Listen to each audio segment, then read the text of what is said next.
Capítulo 13. Querer.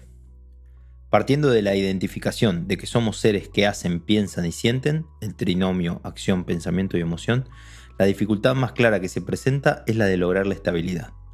La rigidez o quietud es sin duda aquello que se torna un tanto imposible. La balanza se mueve y ser de manera equilibrada, combinando estas tres órbitas, resulta un trabajo constante. Se torna difícil, de este modo, pensar en un espacio firme donde uno pueda establecerse, ya que todo transcurre en un constante movimiento y cambio. Los vínculos heredados, aquellos con los que se nace, que no se pueden elegir, resultan difíciles de pensar dentro de los conceptos que vengo escribiendo. El amor propio implica generar y concretar vínculos en libertad. Si el vínculo está establecido desde antes que uno sea consciente o pueda elegir, ¿es posible entender que se generó desde la libertad? Pienso que no. Considero que son la excepción a la regla. ¿Cuál regla? Vincularse desde el amor propio en libertad. El principio que permite elegir y que no suele estar presente en este tipo de vínculos. Más allá de todo lo bueno que puedan ser, se trata de relaciones que no se generan en libertad, por lo que no se parecen a otros vínculos. Si desde el amor propio se generan vínculos libres, elegidos, y eso permite que se vivan de manera clara y profunda, en aquellos que son heredados, la profundidad puede no ser la misma. Uno de los ejemplos que ilustra el tipo de vínculos heredados es la familia. Podrá pensarse que se puede elegir no tener relación con ella. Es así, pero puede lograrse una vez que se creció y se logró cierta independencia. Para ese momento, ya se vivieron muchos años dentro de un vínculo heredado. Este adjetivo es suficientemente gráfico, ya que da cuenta de aquello que se recibe de alguien más, que cronológicamente llegó antes que uno a este mundo. Es impuesto, se debe cumplir con ese vínculo. No se pregunta si se quiere ser hijo, nieto, sobrino. Simplemente sucede, se nace y ya se es. Se torna complejo entonces hablar de amor en este tipo de relaciones. Al menos no sería un tipo de amor igual al que se puede vivir desde el amor propio y la libertad. Se trata de vínculos que se definen con más precisión a partir de conceptos como querer o cariño.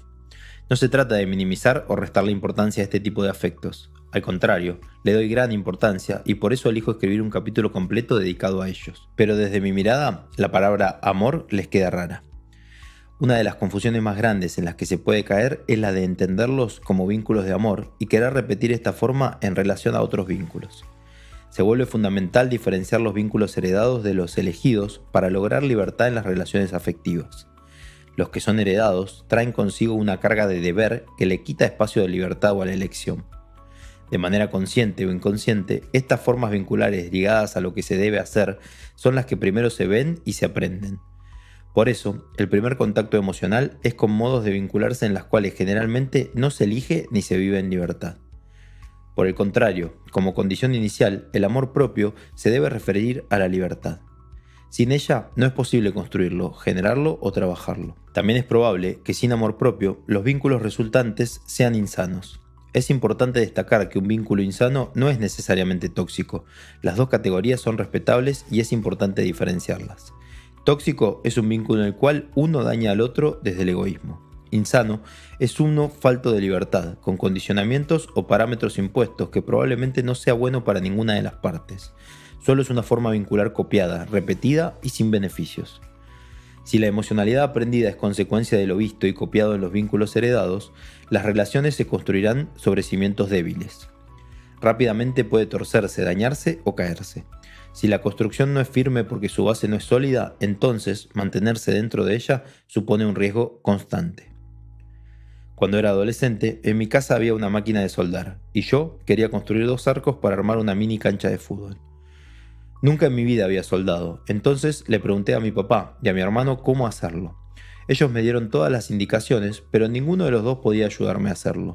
Entonces, en una tarde de mate y juntada con mis amigos, les propuse armar los arcos apoyado en... Mi viejo me explicó, no es difícil.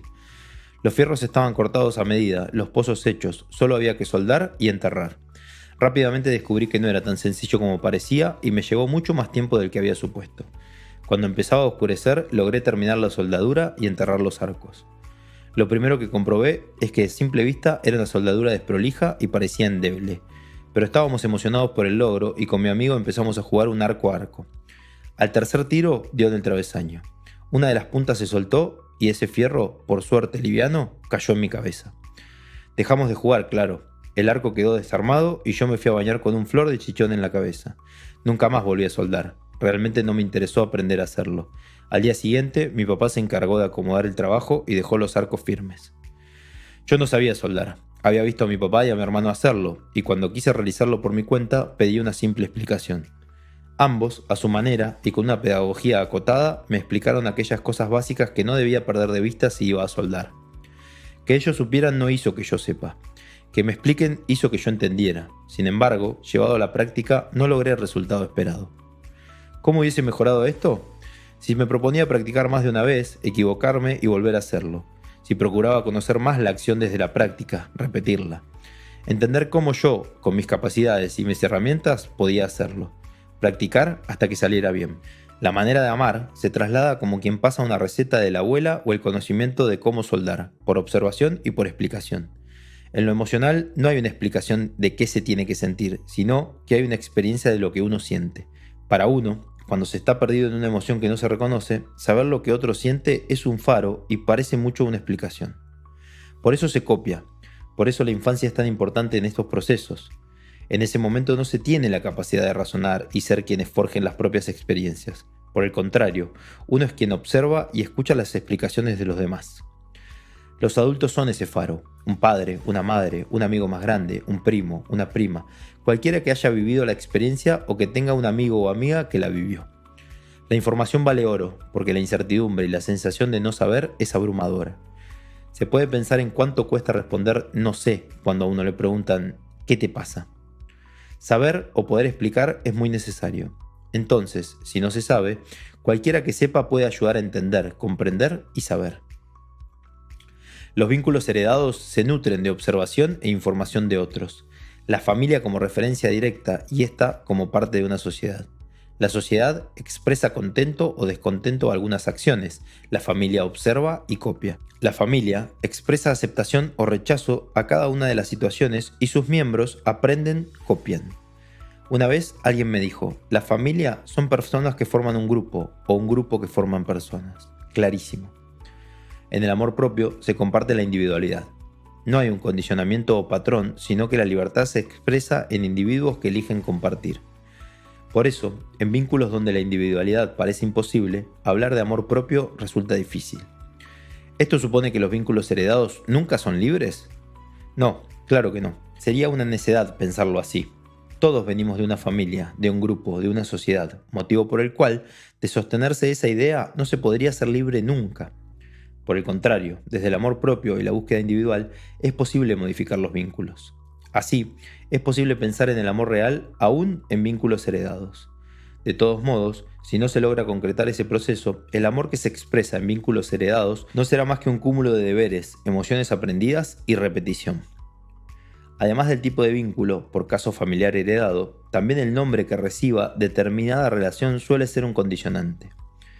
Esta se mide por su título o su duración y no por su disfrute o elección. Hay acciones que solo se permiten con aquellos vínculos que alcanzan cierto estatus. En el marco de un noviazgo resulta común comer con la familia del otro, lo que no es habitual si uno es chongo. Esto es una manera de establecer parámetros y muchas veces estos no son realmente elegidos. Frente a estas circunstancias, las nuevas generaciones manejan un grado mayor de libertad. Para quienes han observado y aprendido de generaciones donde lo formal era moneda corriente, se encontrará aquí una práctica concreta a deconstruir. La rigidez, rasgo típico en una relación formal o estable, presenta condicionamientos que quitan la posibilidad de elegir. Por eso, nominar los vínculos y cumplir los mandatos vinculados con este título termina condicionando de una forma pactada, determinada socialmente y sin elección libre. Mucho de esto se establece en el propio aprendizaje. Así se generan esquemas o estructuras inconscientes y desde ello se responde. Se trata de un vínculo prearmado y por ese motivo implica una pérdida en cuanto a la posibilidad de elegir.